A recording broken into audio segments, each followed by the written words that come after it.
Hi everyone, welcome to my channel SRK English Academy.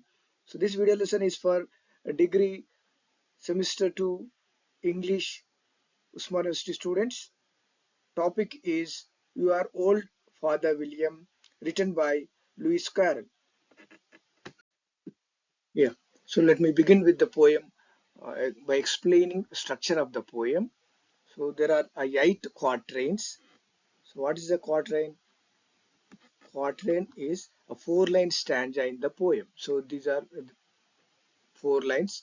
So 4 lines. So 4 lines stanza in the poem is called quatrain. We see 8 quatrains in the poem. So it means there are 32 lines in the poem. And rhyme scheme is regular AB AB. So AB AB is a rhyme scheme throughout the poem. So here this is alternating a rhyme. So A said with head, said, head, alternating rhyme, white, right, alternating rhyming we see in the poem. So we see AB rhyme scheme throughout the poem. Sun, none, these two rhyme. Brain, again, so these two rhyme. So let's come back to the poem. So Your Old Father William is a humorous nonsense poem by Lewis Carroll. So this is written in the form of a dialogue between a young man and an old man called Father Williams. So you see in the picture, this is an young man, this is old man. So we see the dialogue between a young man and an old man called Father William. So this is between a father and son. So this is like a question and answer structure we see in the poem. So the young man asks questions. The old man, his father, replies to the questions asked by his son. So Father William's replies are deliberately absurd and illogical. So let's see what are the questions of uh, the young man and how the old man or Father Williams replies to the questions of his son. So let's see. First line. You are old, Father William, the young man said, and your hair has become very white. So, and yet you incessantly stand on your head. Do you think at your age it's right? So in the first stanza, the young man, so this is the young man questions Father William for standing on his head despite his old age and white hair. So Father William is an old man and he has white hair. So here the young man, his son asks him a question. So why the Father William is standing on his head despite his old age? So this introduces the contrast between social expectations and Father William's strange behavior. So we see the Father William's strange behavior because he's standing on his head. So let's see the reply of Father William to his son. Second stanza. In my youth, Father William replied to his son, I feared it might injure the brain, but now that I am perfectly sure I have none, why I do it again and again. So in the second stanza, Father William replies humorously that since he has no brains to injure, so I feared it might injure the brain, but now that I am perfectly sure I have none. So no brain to, he has no brains to injure. So he freely stands on his head. So that is why he can stand on his head. So here we see incessantly. It means doing something in continuous manner without any interruption, without any pause. So he is doing this action continuously. So is here the poet Lewis Carroll, you know, uh, presents illogical and illogical actions of Father William. So this shows Carroll's playful use of illogical reasoning. So let's go to next slide. Yeah, you are old, said the youth, as I mentioned before. So the phrase "you are old" is repeated at the start of four stanzas. So in this third stanza also, "you are old," the phrase is repeated. So this shows that the young man's narrow thinking, and the young man is constantly focusing on age of his father, and uh, constant focus on age as a limitation. So let's see. And have grown most uncommonly fat, and have grown most uncommonly fat. Yet you turn a back somersault in at the door. Pray, what is the reason of that? So here we see the word somersault. So somersault means a rolling movement or a jump. So we see how Father William jumps. See the picture. So this is a somersault. So rolling movement or jump either forwards or backwards. But here Father William jumps backwards. So in which he turn over completely with his body above your head and finish with his body on top again. So this is somersault, back somersault. Pray, what is the reason of that?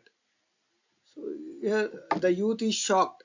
The young man is shocked that Father William, though fat and cold, so he's uncommonly fat. So he's fat, and no, how he can perform a back somersault. So this surprises the young boy. So he is very uh, surprised, and it is very shocking to him that how can Father William, you know, turns a back somersault in at the door. The youth represents here uh, for conventional thinking. So he always focus on the age of his father, and that is his age as some age as a limitation. So let's see answer reply of his father, reply of Father Williams. How he replies to his son. In my youth, said the sage. So here Lewis Carroll calls him uh, sage. As he shook his grey locks, I kept all my limbs very supple by the use of this ointment. Ointment 1 shilling the box. Allow me to sell you a couple. So here Father William is called a sage, but his replies are illogical and chaotic. So illogical and chaotic. So by calling Father William a sage, while giving him absurd replies, the poet Carroll satirizes the idea of false wisdom. So the poet mocks moral teachers who pretend to offer deep lessons. So Father William explains his flexibility.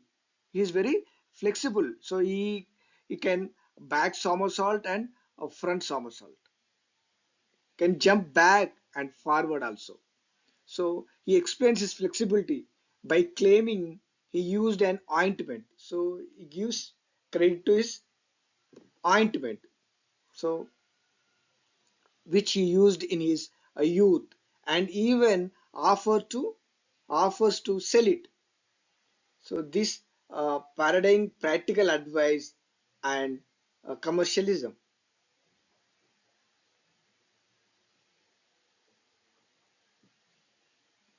Yeah, let's begin stanza 5. You are old, said the youth, and your jaws are too weak. So again, the stanza begins with the phrase, you are old. So this phrase is repeated, and your jaws are too weak. So the son, the young boy, is asking his father, Father William, that you are old and your jaws are too weak for anything tougher than suet. So suet suet is the hard fat around the kidneys and loins in beef and sheep. So this is the suet. Okay. So hard fat around the kidneys and loins in beef and sheep is suet. So for anything tougher than suet, yet you finish the goose with the bones and the beak. So goose means it's a large water bird similar to a duck. So you see the picture of similar to a duck but larger. You see the picture of goose in the slide. So this is the goose. So let's try to understand his question. So the young man wonders how Father William can eat a goose along with bones and beak. So he is shocked how Father William can eat a goose along with bones and beak. So this surprised him uh, a lot. So let's see the answer of the old man to the question of is a son, a young boy, young man. So how he replies, we see in the stanza 6. Stanza 6. In my youth, said his father, I took to the law and argued each case with my wife. Argued each case with my wife, and the muscular strength which it gave to my jaw has lost it the rest of my life. So see how humorously he's answering, replying to his son's questions. So Father William gives humorous, illogical, and absurd answers, mocking seriousness. So there is no seriousness uh, to the old man, Father William. So he is giving illogical and absurd answers to the questions of his young son. So Father William jokingly says his jaw strength, so and the muscular strength which it gave to my jaw. So he says his jaw strength comes from arguing legal cases with his wife. So argued each case with my wife. So he argued legal cases with his wife. So this continues the nonsense humor. Let's go to uh, stanza 7. Yeah, let's begin stanza 7. You are old, said the youth. One would hardly suppose that your eye was as steady as ever. Yet you balanced an eel on the end of your nose. So you see eel fish on his nose. What made you so awfully clever? So here the youth is amazed at Father William's balance and cleverness. So eel is elongated snake-like fish. So this is the picture of eel. So eel fish. So these are eel fish. They look like a snake. So elongated snake-like fish or eels. So here the youth, the young boy, is amazed at his at Father William's skills, how he balances, and he amazed at Father William's balance and cleverness. You see how Father William balances eel on the end of his nose. See the picture. Okay. So next, let's see reply to the question by Father William. I have answered 3 questions. So already he answered 3 questions, and that is enough. Said his father, "Don't give yourself aids. Do you think I can listen all day to such stuff? Be off, or I'll kick you downstairs." So in the stanza 8, Father William loses his patience, loses his temper, his patience, and angrily dismisses the youth, ending the poem with comic aggression. So this is the poem, and in the next slide, I'll explain about the poet and also the background of the poem. So poet Lewis Carroll, he was born in 1832. So his pen name is Charles Lutwidge Dodgson. This is his pen name, and he was a Victorian writer, belongs to Victorian era, Victorian age, and a writer, mathematician, and poet. So he's best known for his nonsense literature, especially Alice's Adventures in Wonderland. So he's well known for his work, Alice's Adventures in Wonderland. So this is the cover page of Alice's Adventures in Wonderland. His poetry often uses humor, parody, and absurd logic to question rigid moral values. So, the poem which we have read just now is also a parody. So, let's see backdrop of the poem. Your Old Father William is one of the poems embedded, so which is included in Lewis Carroll's children's classic Alice's Adventures in Wonderland. So the poem which we have read just now, Your Old Father William, is included in the work, classic work, children's classic work of Lewis Carroll, Alice's Adventures in Wonderland. So this poem is a parody of Robert Southey's uh, poet laureate of Britain. Robert Southey's a didactic poem. So it's a moral teaching poem. The old man's comforts and how he gained them. So this is the original poem, and your old Father William is a parody of the poem, The Old Man's Comforts and How He Gained Them, written by Robert Southey.